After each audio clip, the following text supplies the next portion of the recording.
So feel free to experiment, change it up, try something new. Don't be afraid to create something that you enjoy because that's what your platform's for. Okay, what's up, y'all? Today we're talking to Oliver Wright. I've been checking out Oliver's videos on YouTube a lot. He does a lot of good tutorials and tech reviews and just a bunch of fun videos. So, Oliver, welcome. Make me blush. Thank you very much, and thank you for having me. Cool, man. So catch me up. I just kind of wanted to get your background on how you started making these videos and yeah, what kept you Sure. motivated to keep doing them. It came from wanting to blog daily. So I blogged daily for about 6 or 8 months. This is like a few years back now, probably like 4, 5, 6 years back. Um, and then I got to a position where I was living in the States at the time, and my visa ran out. And the employer I was working with had agreed to extend my visa so I could continue working for them. And they hit a massive down point, so they said, "All right, thanks, see you later." So I had about 2 weeks left before my visa ran out, and I'm not about to stay in this country illegally. So I had to go back home, and then obviously look for another job. And then I worked at home for a little bit, and I wanted to do more than just blogging. Not that there's anything wrong with blogging by any means, but I started then doing vlogging, uh, getting into that was really my first taste of editing, and I was doing that on a daily basis, which on top of a full-time job and my fiance being out here, so speaking with her every night as well, living with my parents, that was just I look back on it now and I think that's madness to be putting that much time in. Sure. Yeah. I mean, that's like, It's a lot. It's a a couple of lot. hours filming every day, a couple of hours editing every night. On that real Casey Neistat type of juice, Yeah, so I don't something really to, get how he was doing that for so long. I Because know it it's must have just killed him inside. it takes a lot, dude, to just do like a full day's work into a vlog and then tonight. I mean, I don't know. I don't know And then how. to edit all together, So yeah, so so it must be what was that exhausting. like for you when you were doing that? Um, And you were doing every day? yeah, yeah, which weekends too. I was playing football like 2, 3 times a week as well. Yeah. Um, it was when I think back to it now, I think, what on earth was I doing? And I don't know. I somehow managed to fit everything, going out with friends, spending time with my parents, etc. Because I've been living over here in college and then worked for a year, so I'd been away from my family for 5 years. Um, but it was a crazy process. But then once that all it came to a point of working back home, getting my green card to be able to come back over to the States, or rather getting a fiance visa, I was then in a position where I couldn't work for 11 months, like legally just could not work. So it was like, how can I make money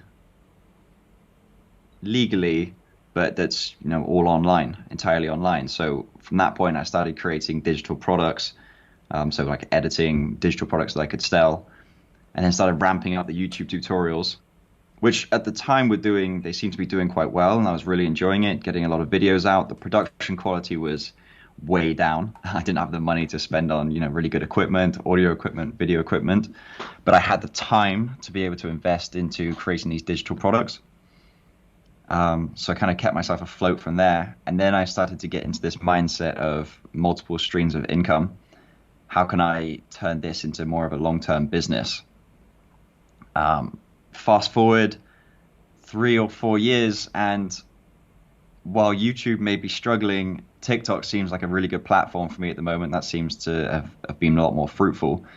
But being able to be creative and just create whatever you want to create, put into content that people can then consume and either learn from or enjoy, or perhaps even both, Mm, has been the goal really. definitely, definitely. I like that combining it, making it both. Yeah, Right. I think Yeah. How that's can what you that's the dream, right? exactly, and then Yeah. to be able to put that into a place where that gives you the freedom to do whatever you want. I mean, with my wife and dog here, and then all my family back home in England, and I want to travel, working a 9 to 5, albeit I enjoy what I do there, just doesn't give you that flexibility to go and travel whenever you want to, whenever you need to. So being Sure. able to take what people consider as social media now, turn that into a business is the goal, and it's a slow progression, but we might be slowly making it. So when do you feel like that started to you noticed like it started to actually work, or you're seeing some progress with it? I'm not sure there was a specific point, but you would have I mean, it's obviously awesome when you have companies or brands wanting to give you free products to create videos on. But now that I've done that for so long, I have so many products that now I've got companies approaching, asking to do more reviews on those products, but it now has to be monetized because I have those products. What's the point of me having more of them? So it's now being able to charge for those videos, and having a portfolio to be able to show them the value that you can create for a brand. And I also I think one of the biggest revenue generators I had recently was I had another YouTube channel connect with me asking if I'd create some Final Cut Pro tutorials for them to go on their channel. And now that's I think at the time they were about 160K. So the contract, I got all the work done for them, but where it started was you had a lot of creative freedom. I quickly realized it was more of a create a script, we'll adjust the script to match exactly what we want, and then you do what's on the script, word for word. Right. Which, I mean, it makes the money. It's a good source of revenue. Creating videos for brands, for other channels is as I've realized, is quite lucrative. But it's being able to work with brands that give you that creative freedom, I think, makes you want to keep doing it, to be creative, try out new things. What about for you in your world? Do you get to be creative in the type of shots you get and the work you do and how you work, or is it quite rigid? Yeah, I would say we do. I mean, I think the creativity is confined to the deadline, the time limit. You know? So yeah. I mean, as long as it gets done in the time that it needs to get done in, then I think it's fine. But and I imagine timelines are pretty hard. Well, it's like that. I mean, the timeline is normally like on the day, especially if it's like like a breaking news, like a Hong Kong story, the protests when they were. I mean, even for that, now it's starting up again there, and it's weird with this COVID-19, no one's even traveling, so we can't get on the plane and go there right now, because then we can't come back to Thailand. So this is a whole other part of how this is kind of changing our life and the way we work right now. But that's only our team. Yeah. There's other teams that take care of that. But yeah, it's on the day or, on the week in terms of how long we have to turn it around. But I would say that, we work in a team, so it's like myself, a reporter, and a producer normally, and we all, we've all been working together for years now, so we kind of like already know where we're going. But outside of that, there's no like direction given to us. We pitch, say, here's our story, and then we're just going to do it, and that's it. I see. So when a project hits, are you guys full time from the moment you receive that project to the moment that it gets broadcasted? Or I guess I mean, like definitely for something like the protests in Hong Kong, or we were out in Australia for the fires. It's like as soon as you hit the ground, you're going, and then you edit, and then the next morning you're out filming again, and then you edit, and it's like that. Yeah. So how do you deal with the pressure of knowing that you have to get the right shot? You don't have long to get the right shot. It may just be one opportunity to get the right shot, and if you don't, what happens then? Well, I think I got. You have to ask the reporter I work with, Jonathan. I think he kicked my ass so much in the first couple of years. You know what I mean? I think there were definitely some cracking whips. I bet that has to be. It's like a steep learning curve, and I think now it's just like kind of. I mean, the way we talk about it, it's kind of like editing in your head. So I already kind of know like what's there, what I have, what's missing to make sure that it's going to flow. Because that's something that's great about being an editor, being a good editor, right? As you know too, like on the timeline, what kind of shots you're going to need, it's going to work. So it makes your shooting better. Yep. How do you? Yeah, because you need to envision what you're looking for. Yeah. So do you use a shot list then, or do you just No, I you mean have what you, sometimes like if we're doing more like feature stories, that's like maybe like one main character that's gonna lead through the story.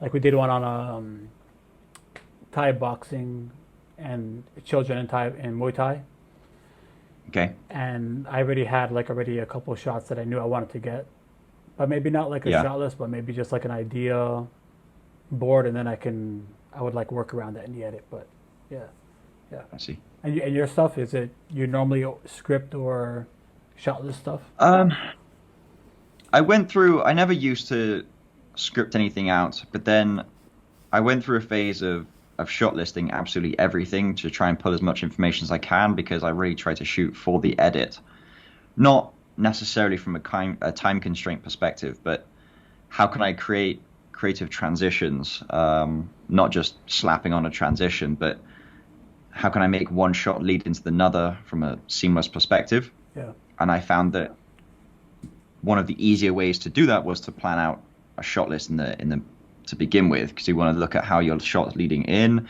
the main content of that shot, and then obviously how it's leading out, and how that translates into the next shot and out of the previous shot. So, but then I found that I'm not sure if I'm sure many other people resonate, or at least I hope that many other people resonate with this, in that it's so easy to stifle your own creativity or your ability to shoot because you want things to be perfect. And you think to yourself, I'm not ready to go and shoot that bit yet, or I'm not ready to go and shoot this whole portion because I don't have this whole plan figured out. Why not? Like, what do you mean you're not ready in terms of like what the full piece is, or what the camera and the Exactly that, equipment yeah. needs to be, or what? And it can be any of those, really. It can be the whole entirety. So I'm trying to think of an example right now, but let's say, so I just, actually this morning, a company sent me this. This is the Femi Palm. Not that this is a product related post, but they sent me this and asked me to do a review, and I've had a script written for the YouTube video for a long time, and then obviously need to adjust that based on my experience having shot with it. But I had a good idea of things that I'd be able to shoot just inside here. But then I wanted to position the video for this as people looking to go travel to Thailand or Hong Kong that don't have anything to do with filmmaking and just want a camera that they can capture just the surroundings without having to think too much about it. So then what stops me from actually being able to make that YouTube video is being able to take that to a place that matches what I have in my mind or how I would like to pose it as a product and who I'm targeting. Yeah. And one of the additional things, could be how am I leading one piece of B-roll into the next?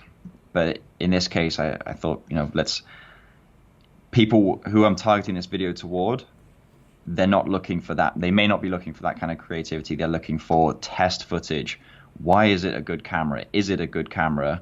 What are my other competitors that I could be looking at? And how do those, match together?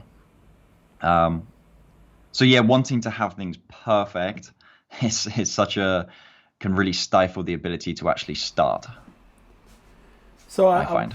No, definitely. I mean, I was actually just thinking about this with another friend of mine that like the greatest like thief of creativity is like the thought process. For sure. Yeah.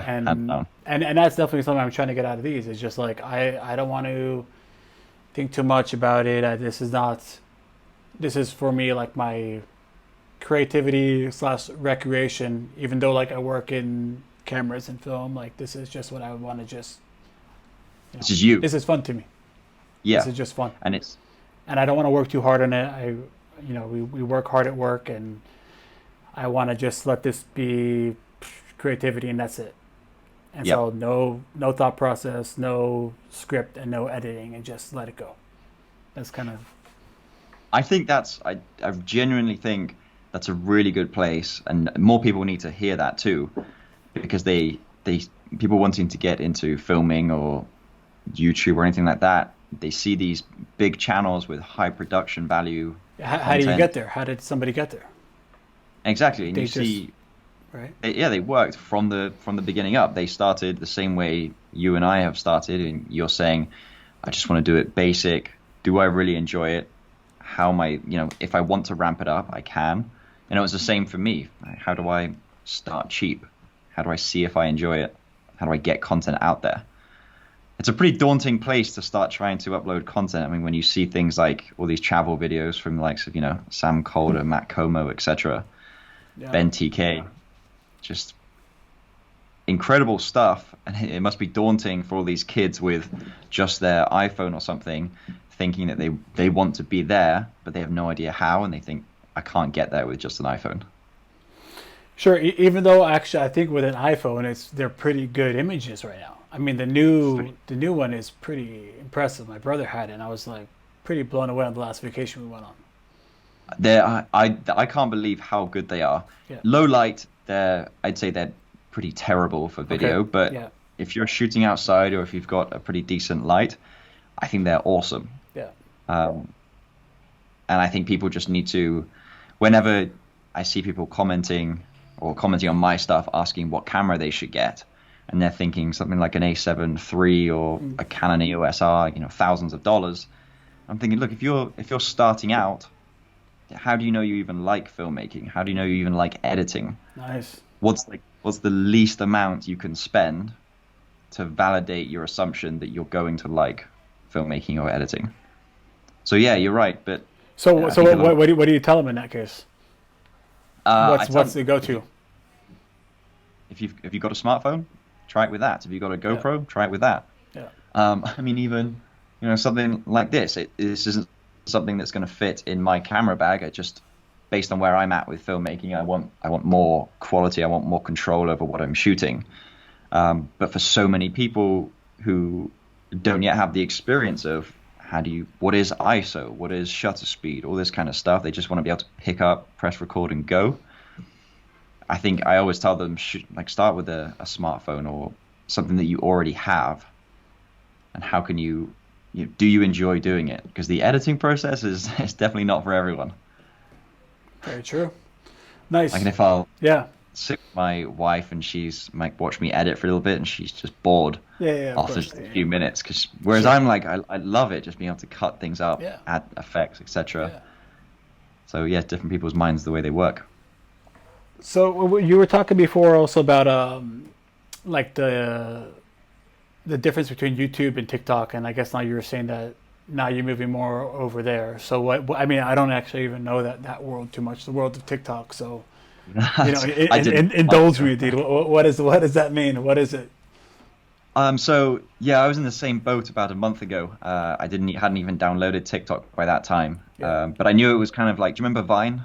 Yeah, for sure. I mean, look, my wife watches TikTok, so I have Okay. my nightly dose of TikTok videos. Right, you hear So all I the have music. some idea. There we go. That's exactly the same for me. I get into bed and the wife's like spending hours on TikTok yeah, watching. for sure. So yeah, it's obviously, as you know, but it's short form content for, filmed on a smartphone, so it's all vertical. And I found that being able to create these YouTube videos, I spend like an hour, maybe 2 hours planning out my script for the shoot, and then setting up for the shoot, making sure the light's in the right place, manual focus, this, that, and the other, and then making sure I have the footage, the B-roll to go on top of the video, being able to record that, and then the whole process, I'd say, takes maybe, let's say, 8 hours, day and a half of everything included. But TikTok, I could create I could create them in 2 minutes, I could create them in an hour, and I could also create them in 5 hours, But it's that flexibility and the way the algorithm works is designed for good content to get shown to the audiences. And I know YouTube, people talk on YouTube about how YouTube is all about watch time and click-through rate.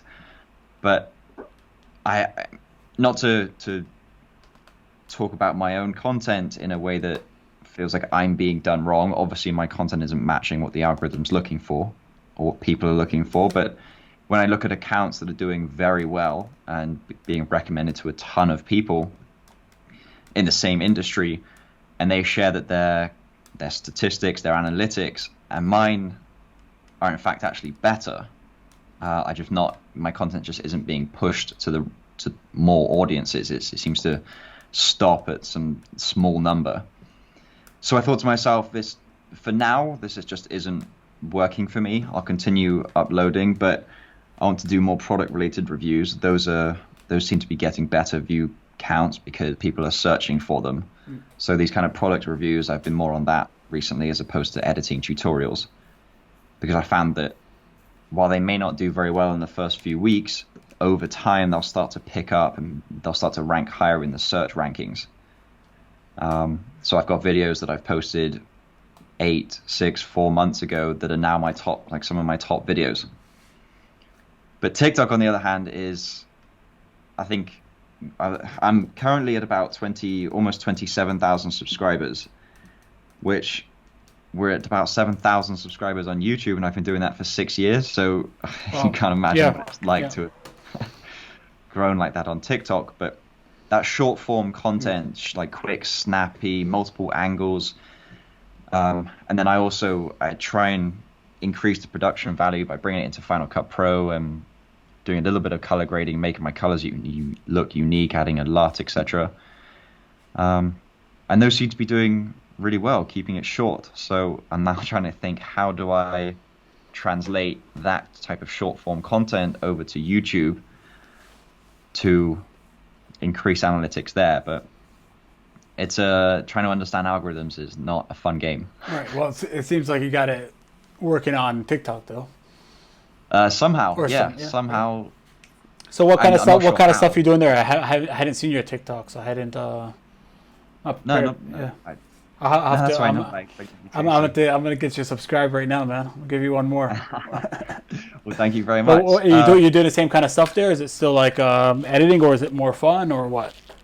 I think it's more fun related. I'm still doing it around filmmaking. Yeah. Initially, I wanted to start doing just filmmaking memes and just turn them into kind of real life skits. Yeah. And while those do well every now and again, I also wanted to do some creative video and photo type stuff. So you've got a mixture on there of, like, yesterday we bought a little kiddie pool for our dog, took that pool outside, filled it with water, and then just on iPhone slow-mo just shot a couple of shots and stitched those into a quick edit. And the quality, like you said, is amazing for just shooting on an iPhone. Yeah. There's other videos of like an Insta 360, like 360 cameras.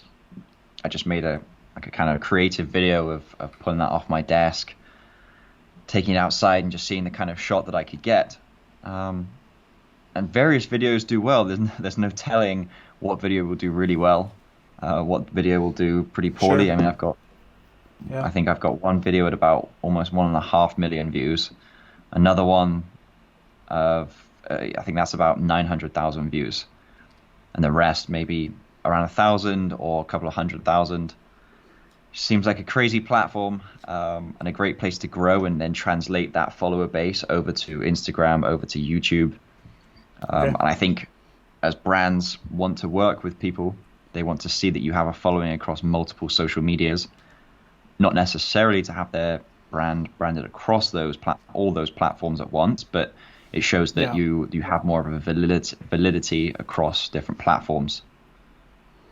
And so when you see this video go up to like 1 million, or the other one that's at 900,000, did you know already, like, okay, this one's going to be good, and then or is it the opposite? Like, you thought the one that's the best is like the one that's got 1,000 views, and this one that you thought was going to be whatever, it's got 1 million? It's a fair question. There's no telling. Like, it's exactly. So strange. Like the one that's got like 1.3 or 1.4 million views, I did while I was on a conference call for work. And I did that in about 20 minutes. And to me, the ending of that video is pretty cool. But I did another one of those with a brand new drone that just came out. and people seem to, go crazy for drones as opposed to what was in this other video. And that one did nowhere near as well. And then you have other videos that have an extremely high like to view ratio based on what averages are, that just doesn't seem to be pushed. Like the one of the dog jumping in the kiddie pool, I would stay and watch that video. And the people commenting on it and the people liking the video, I mean, it's got in this case, it's got like 20% likes to the view ratio, which is almost unheard of. You'd say that a high point is 10% likes to views. But that video just doesn't seem to be hasn't seemed to do very well yet. But there's like no telling of what works well, and that's the struggle with social media. Sure. So what's the what's the end goal? What's the goal for all this? Yeah, so there's definitely an end goal, and it's just slowly moving toward that. So I want to be in a place where so like I said, I do enjoy my job. I love what I do full time. So I'm an IT project manager here in Kansas City, having previously been a software developer. But that, as much as I love that still puts me in a place of being tied down to one place. I want the freedom to be able to go travel anywhere I want to be able to visit home when I want to, see friends. I want to be able to, someone suggests something or I see something online, I want to go and do that. But being in a 9-to-5 is obviously restricting in that sense. So getting social media to a place, like my social media, TikTok, Instagram, YouTube, to a place that I can earn revenue or generate revenue from wherever I am in the world, whether that be through affiliate marketing, digital products, AdSense, brand deals. That's the end goal. But I feel like there's this, I don't know how much time you spend on social media, but you have all these big creators that got, they may make very good content, but they also got lucky, right place, right time. And telling these younger kids that they need to 100% pursue their dream, to me, is just a crazy concept. Like, is that based in reality for you or not? Exactly. Like you have your experience. Maybe you don't realize that you got lucky. Right. You just happen to hit all the right things at the right time, and there may be a ton of work behind it for those people who've gotten themselves to that place. Sure. But that doesn't seem to be visible, and all these kids thinking that they can, like they don't. I'm not saying that university or college is the next step for everyone. But they think, I don't need university. I don't need a 9-to-5. I'm gonna take up filmmaking full time. I'm gonna start streaming gaming full time. Yeah. And then they expect this, what they think is a reality, that they will grow and they will get to a place where they can buy themselves a Tesla or buy themselves their dream home in LA. And I think for me as a creator, if I were to ever get to a place that people would look at me and think, I want what this guy's got, I want to make sure that I'm clear in telling people and explaining how I got to this place, or explaining that you need to make these smart decisions. It takes time, it takes experience to get to where you want to be. And very infrequently does it just happen for you like that and get you to the right place, which I think a lot of people expect. So I think there's a lot that rests on the shoulders of these big influencers. Definitely. Very, very cool, man. It's refreshing to hear that, and I think, because one of the questions I like to ask is like, piece of advice for people who are just starting out, and that's good and don't quit your day job. good and sober advice, Yeah, I think they need to hear that. I think they need to know that it's not all rainbows and flowers. Like, how are you going to pay for yourself? How are you going to pay for rent? How are you going to pay for your gear? Yeah. If you're expecting, you can't just expect mum and dad to buy you a camera, leave home, and then it all works out tickety-boo. It might not. I was talking to another friend of mine about this, and he was saying it's like, it's like being a musician or an artist, in that sense. Everybody's there's a lot of creatives, a lot of people creating stuff, especially right now. I mean, look, there's the Well, what's the number for YouTube? It's every minute. There's 400 hours of video uploaded every minute. It's a lot. It's Madness. a lot of information. So, How do you sift through all of that? right. How does your content get to the right people? I mean, just with YouTube, and it works with I'll get onto a question for you actually on news articles, but everything is based around that click-through rate. If your thumbnail or Yeah, your what does click-through rate mean? Because I've seen that Okay. come up now that I've been posting it. Okay, yeah. So click-through rate is, so you take it from impressions. So let's say you're on your YouTube watch page or the home page, and you see 40 tiles for different people's videos. So in their analytics, they will now see that as an impression because you have seen their thumbnail or their title to their video. So let's say for every 1,000 people that see their thumbnail for their video, 100 people click on that video. Okay. That would give them a click-through rate of 10%. Got it. Yeah. So a good click-through rate on YouTube is between 4 and 8%, they say. But that's what click-through rate is. So if your thumbnail and your title aren't very good and people aren't clicking through to your video, it doesn't matter how good your content is, because it's when YouTube matches that click-through rate with the average watch time of that video, you may have, for the few people that do click on your video, you may have a very high watch time percentage.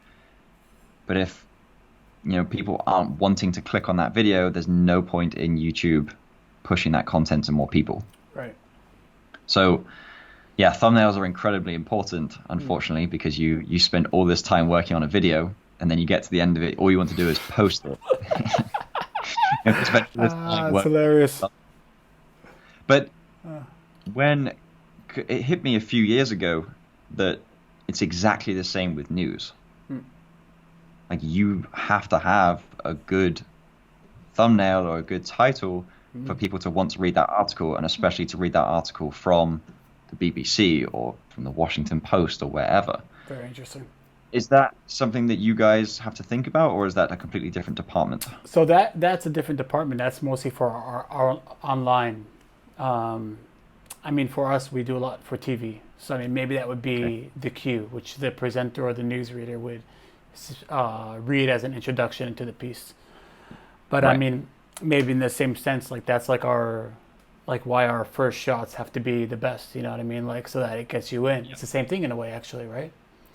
You want exactly that first thing to be like this needs to like kick ass in the first few shots so that people aren't going to like change the channel, right? And we want to, and that's not only for viewers, that's also for the editors to know that this is a good piece and be more helpful in commissioning the next piece, right? Yeah, that is interesting. Yeah. So in your process, this goes a little bit deeper into your process. So sure.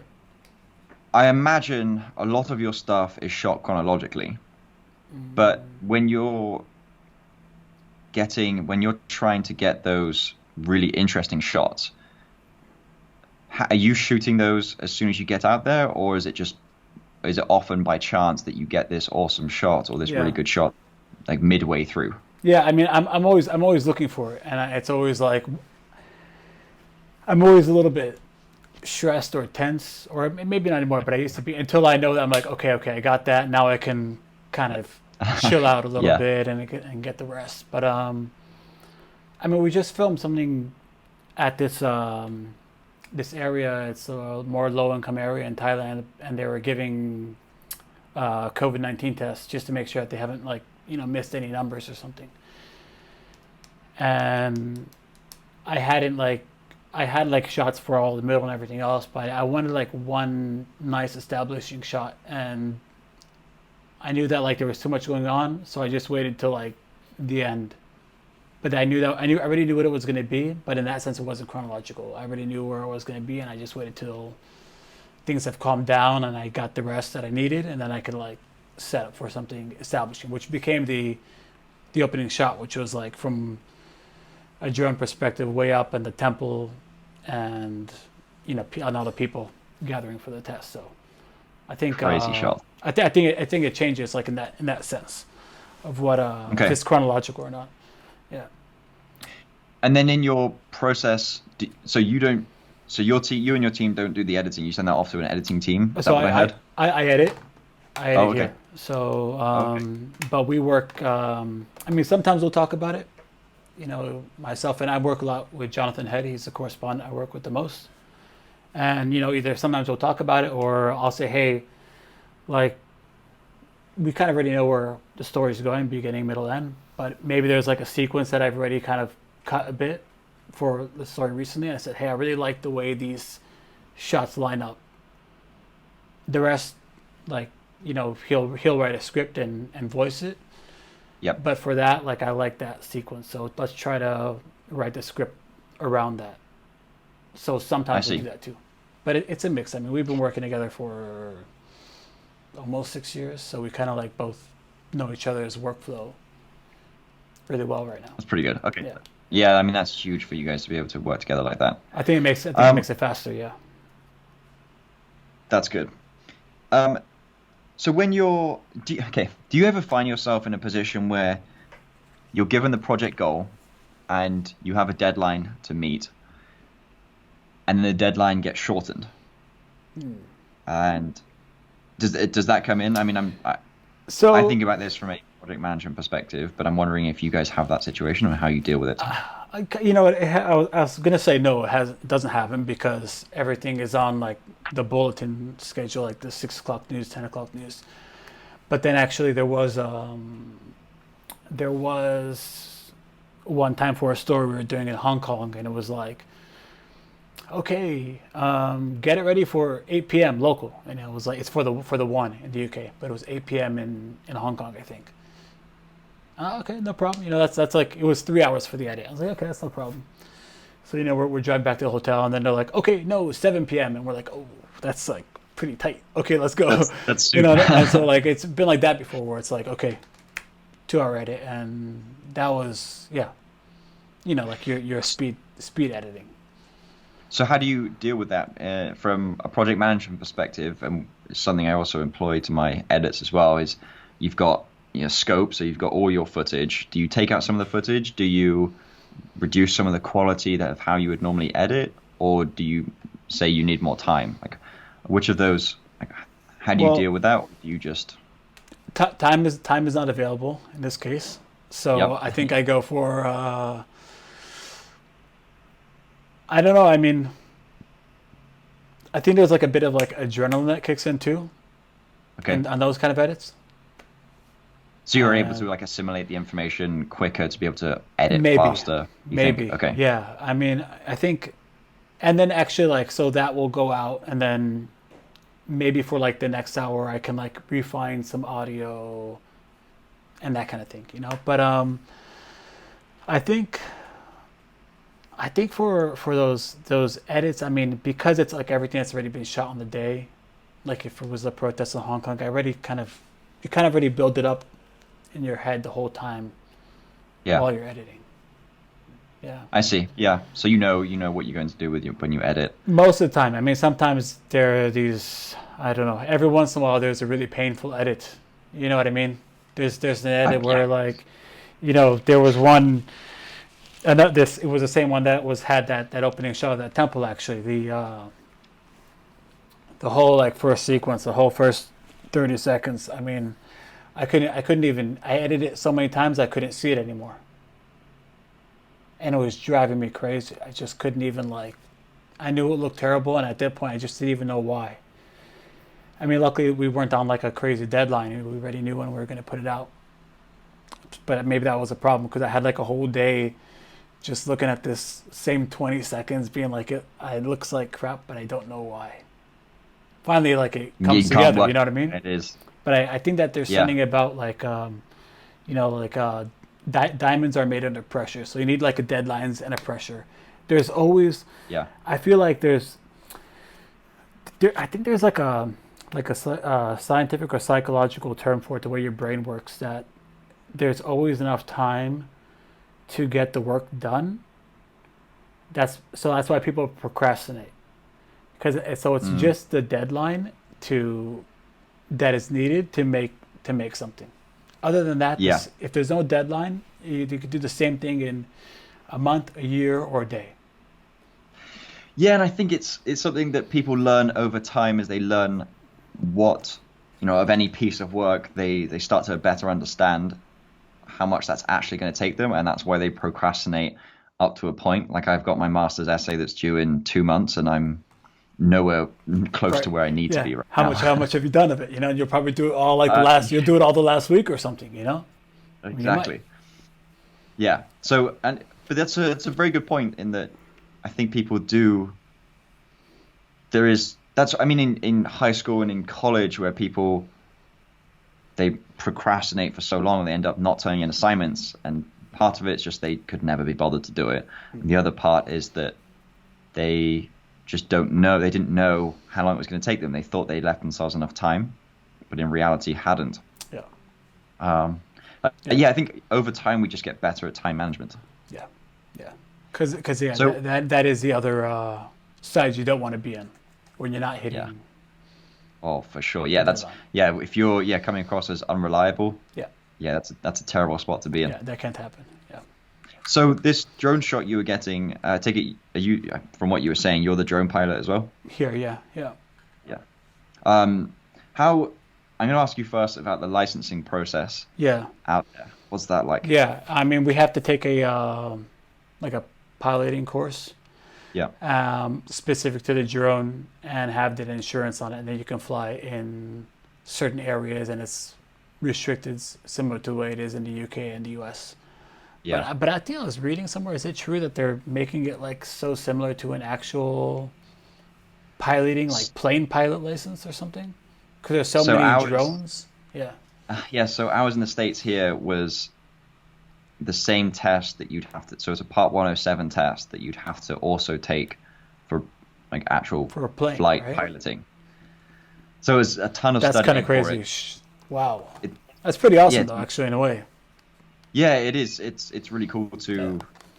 And I was, so I recently bought the Mavic Air 2, and I forgot to purchase protection at the same time for it.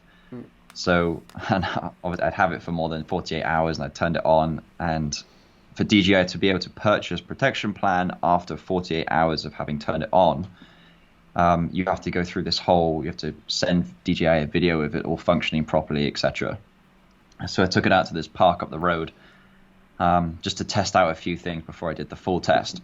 And this lady drove past me and said, "This is a no-fly zone. You know that, right?" And then in my head, I'm thinking I've been a licensed pilot for 3 years now, and can you just leave me alone? Yeah. It's those type of people that it's that harsh line between people that have no idea what they're doing with drones and fly them, over houses, roads, close to people, and then you have those people that are just, they have this rock on for just, I'm licensed for a drone, everyone else has to be. I'm perfect with a drone, everyone else has to be too. And I think there are times just mind your own business. Like it's really not your business to have to deal with. Do you think this person was a drone pilot also? I think it's big in the drone community. I mean, you've seen so many new laws imposed across so many different countries. I mean, trying to fly a drone in Canada now it's so difficult. Right. And I is having, my first drone was the Mavic Pro when that first came out, and that was 3-4 years ago. And looking at fly zones, how they've just grown and grown, no fly zones, how they've grown and grown and grown. I get it from a safety perspective. I also, I haven't read too much in depth about it, but it's possible there may be so many restrictions imposed because there are so many people complaining, and there are people out there who just want to complain, that they want things done their way. I think there are good rules in place to protect people, structures, things. It's not like I'm going to be complaining to the world that I think drone rules are ridiculous. I think they're in place for a reason. Yeah. But yeah, it's just frustrating when you have people telling you what to do when you're in a place where you know what you're doing. having been through all that licensing. Yeah. And I'm sure, do you have, when you're flying a drone, do you have a lot of people come stand by you? Yeah, and like normally like kids and stuff. Yeah. You know, but and that's fine, except like if you're trying to like use a drone, if they're, I don't know, if they were like playing football or something like that, and that would have been like nice in the distance, and Yeah. they're all just like, oh, the drone, you know. So Like, yeah, I don't know. guys, play along with it. Play along with it. Yeah, Exactly. Yeah, but you know. And is that a big part of your business, whether that's just drone flying or, with your cameras and things? Do you find people, I'm trying to think the right way to say this, they want to be a part of it, or they're... I mean, there's always people who like, yeah, I mean, the worst thing that sometimes happens is like if we're filming something that's like either a live or like a rant or piece of camera. Yeah. And there are people who like want to have a conversation just then. It's like, no, dude, like wait 5 minutes. What's going through your head? Yeah, Seriously. just wait, you know. But I don't know. People are just interested, you know. It's an interesting thing to think about too, like the reaction to cameras. You know, some people are also the opposite. Some people are like adversive to it. They don't want to be around the camera too. Yeah. So yeah, I think we get both reactions. Yeah. Do you interview civilians much? All the time. Yeah, always. I think how more so than anything else. Yeah. What's your process to picking up a civilian to join in for a conversation? I think normally, I mean, if it's on the street or at a protest or somewhere, just like right then, hey, like, you know, let's come. Like, what do you think? And they just start talking. I mean, I think you can always kind of eye them out, you know, because they look like they're interested. You can tell the people who. Sometimes people come up and say like, "Hey, I have something to say," you know, like you know they want to come up.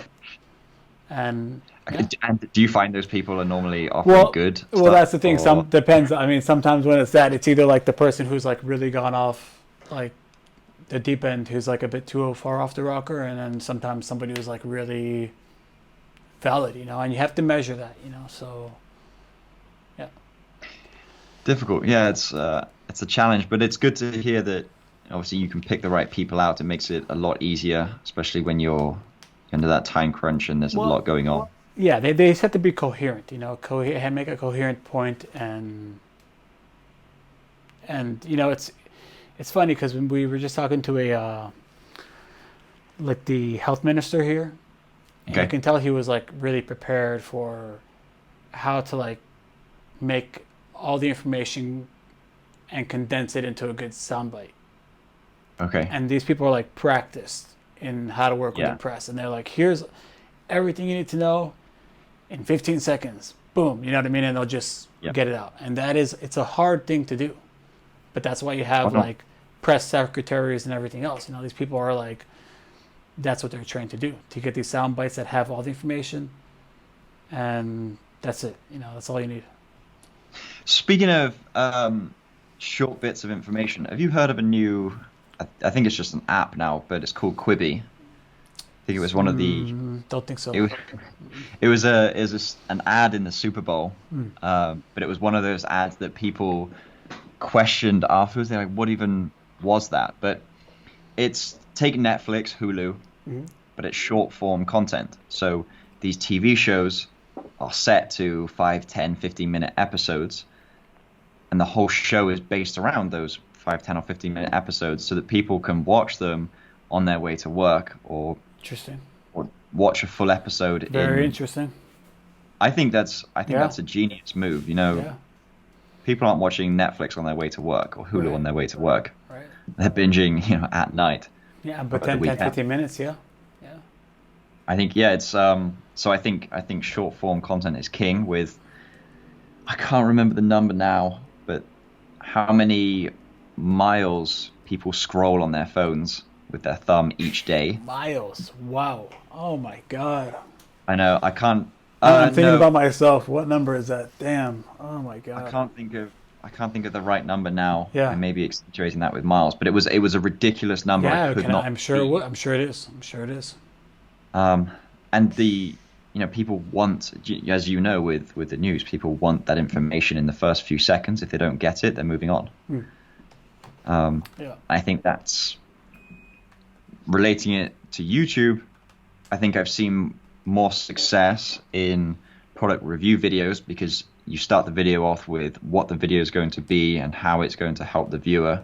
Like, what are they going to learn from this video? And I think that's really helpful for people to be able to know if they're about to invest time into something that's valuable or potentially not valuable. So the learning curve, it's hard to Cool. know what people want. Yeah. For sure.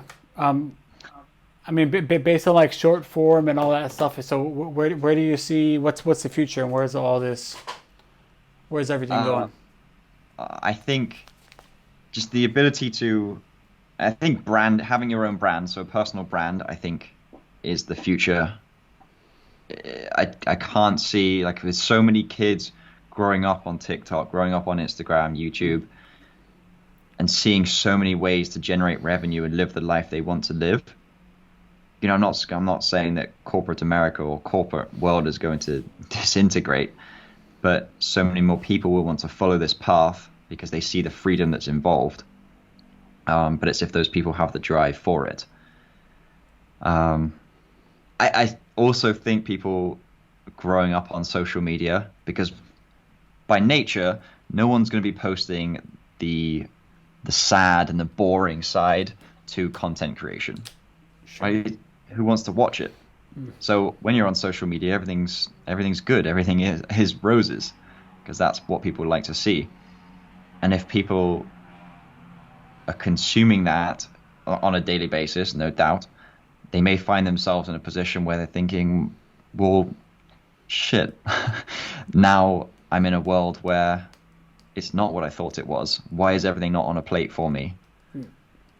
I'm not exactly sure. I have no idea where these kids growing up on social media now are going to be. I just hope that they've got other people around them, or they've got the sense to realize that what's on social media is more often than not a false reality. I think it could be dangerous, but I also think it can be incredibly inviting. Yeah, I mean, so funny that when you first was talking about that, like kids growing up with social media, I was kind of thinking about like how, like I was just reading an article about like social credit score and like a Black Mirror episode that came out about that. Yeah. And if in a way, like that's what's going to middle school and high school is like today, maybe, Yeah. Even, Oh, for sure. So, Yeah, it's like a yeah. popularity. I mean, it is a sense of it's how you can measure. It's a measure of a person on their validity, because they have all these people that enjoy something that they create.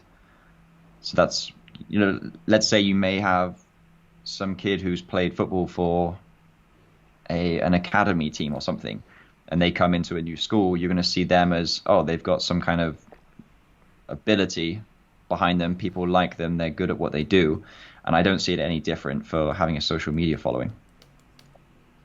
Awesome. I mean, I can Awesome. put them on a That's pedestal. great. Yeah. It's a mad place. Perfect.